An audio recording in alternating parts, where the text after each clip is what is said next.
យើងបានសង្កេតមើលលើដំណាំស្រូវកសិករនិងស្រូវរបស់ពួកគាត់តែងជួបបញ្ហា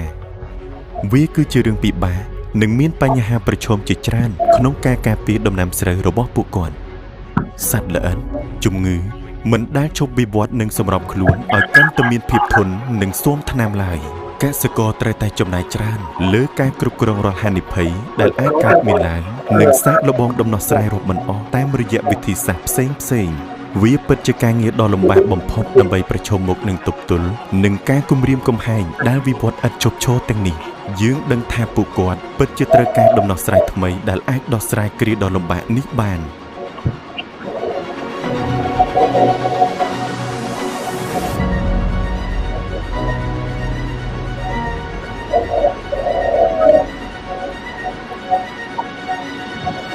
ដោយយល់ពីតម្រូវការរបស់កសិករក្រុមហ៊ុនស៊ីចិនតាបាននឹងកំពុងជំរុញការស្រាវជ្រាវជាមួយវិទ្យាសាស្ត្រជាបន្តបន្ទាប់ឥតឈប់ឈរដើម្បីដោះស្រាយកង្វល់របស់កសិករនេះទាំងថ្ងៃទាំងយប់ដែលមានប្រសិទ្ធភាពគ្រប់លក្ខខណ្ឌអាកាសធាតុនេះគឺជារបបគំហើញដ៏ធំមួយដែលជាបច្ចេកវិទ្យាថ្មីបំផុតដែលដោះស្រាយបញ្ហារបស់កសិករទូទាំងពិភពលោករួមទាំងកម្ពុជាផងដែរ